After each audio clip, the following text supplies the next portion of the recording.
ಇವರು ಕನ್ನಡದ ಮಹಾನ್ ಸೊತ್ತು. ಇವರಿಗೆ ವಿಜಯ್ ಕುಮಾರ್ ಮತ್ತು ಅಮ್ಮಾಜಿ ಅವರ ಎರಡನೆಯ ಸುಪುತ್ರ. ಸರ್ಜಾ ಕುಟುಂಬದ ಹೆಮ್ಮೆಯ ಕುಡಿ. ಇವರ ತಾತ ಶಕ್ತಿಪ್ರಸಾದ್ ಕನ್ನಡ ಚಿತ್ರರಂಗದಲ್ಲಿ 300ಕ್ಕೂ ಹೆಚ್ಚು ಸಿನಿಮಾಗಳಲ್ಲಿ ಪೋಷಕ ನಟರಾಗಿ ಖಳನಟರಾಗಿ ನಟಿಸಿದ ಮಹಾನ್ ಕಲಾವಿದ. ಅಜ್ಜಿ ಲಕ್ಷ್ಮೀದೇವಿ ಕನ್ನಡ, ತಮಿಳು, ತೆಲುಗು ಚಿತ್ರಗಳ ಹೆಮ್ಮೆಯ ನಿರ್ಮಾಪಕಿ.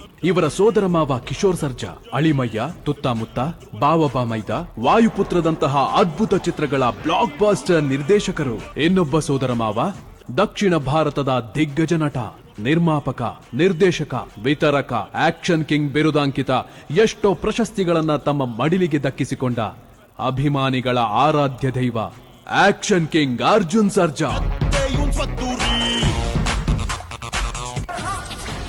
ಧ್ರುವ ಸರ್ಜಾರವರ ಅಣ್ಣ, ನಮ್ಮ ನಿಮ್ಮೆಲ್ಲರ ಪ್ರೀತಿಯ ಯುವ ಸಾಮ್ರಾಟ್ ಚಿರಂಜೀವಿ ಸರ್ಜಾ.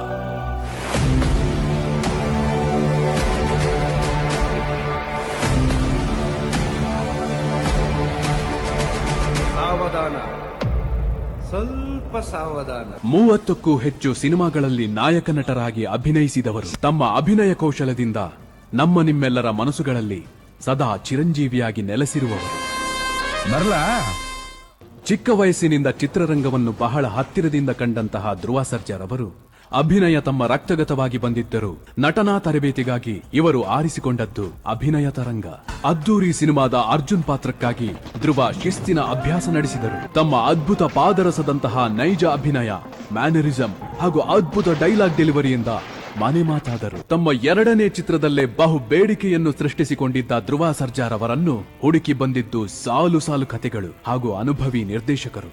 ಆದರೆ ಧ್ರುವ ಸರ್ಜಾರವರು ಆರಿಸಿಕೊಂಡಿದ್ದು ಮಾತ್ರ ಒಂದು ಮನ ಮುಟ್ಟುವ ನೈಜ ಕಥೆಯನ್ನ. ಮತ್ತೊಮ್ಮೆ ರಾಧಿಕಾ ಪಂಡಿತ್ ರವರು ಧ್ರುವ ಸರ್ಜಾರವರಿಗೆ ಜೋಡಿಯಾಗಿ ಕಾಣಿಸಿಕೊಂಡರು. ತನ್ನ ವಿಭಿನ್ನ ಫೋಟೋಶೂಟ್ನಿಂದನೇ ಹೊಸ ಅಲೆಯನ್ನ ಸೃಷ್ಟಿಸಿದ ಈ ಸಿನಿಮಾ ತನ್ನ ಕಲರ್ಫುಲ್ ಮೇಕಿಂಗ್ ನಿಂದ ಸುದ್ದಿಯಾಗಿತ್ತು. ಆದಂಗಾಗ್ಲಿ ನಿನ್ ಮೇಲ್ ಬರೀತೀನಿ ನಾವೆಲ್ಲೋ, ಸೀತೆಗೆ ರಾಮ ಬಾಹದ್ದು, ರಾಧೆಗೆ ಕೃಷ್ಣ ಬಾಹದ್ದು. ಧ್ರುವ ಸರ್ಜಾರ್ ಅವರ ಮೂರನೆಯ ಸಿನಿಮಾ ಭರ್ಜರಿ ಮತ್ತೊಮ್ಮೆ ಚೇತನ್ ಕುಮಾರ್ ನಿರ್ದೇಶನ ಹಾಗೂ RS ಪ್ರೊಡಕ್ಷನ್ ಸಂಸ್ಥೆ ನಿರ್ಮಾಣ. ಈ ಸಿನಿಮಾ ಕೂಡ ಫೋಟೋಶೂಟ್ ನಿಂದ ಹಾಗೂ ತನ್ನ ವಿಭಿನ್ನ ಪ್ರೋಮೋ ಟೀಸರ್ ನಿಂದ ದಿಗ್ವಿಜಯದ ಮುನ್ಸೂಚನೆ ನೀಡಿತ್ತು.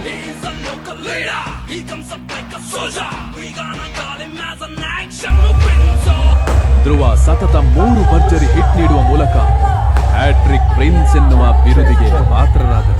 4ನೇ ಸಿನಿಮಾ ಒಗರು ಶೀರ್ಷಿಕೆಯಿಂದಾನೇ ಬೊಗರ್ದಸ್ತಾದ ಹವಾ ಸೃಷ್ಟಿಸಿತು. ಮಾಸ್ ಮೇಕಿಂಗ್ ಹಾಗೂ ಧ್ರುವ ಸರ್ಜಾರ್ ಅವರ ವಿಭಿನ್ನ ಹೇರ್ ಸ್ಟೈಲ್ ನಿಂದ ಪಡ್ಡೆ ಹುಡುಗರ ಹಾಟಲ್ಲಿ ಧ್ರುವ ಕರಾರುವಕ್ಕಾಗಿ ಕರಾಬುದಾಳಿ ಮಾಡಿದರು.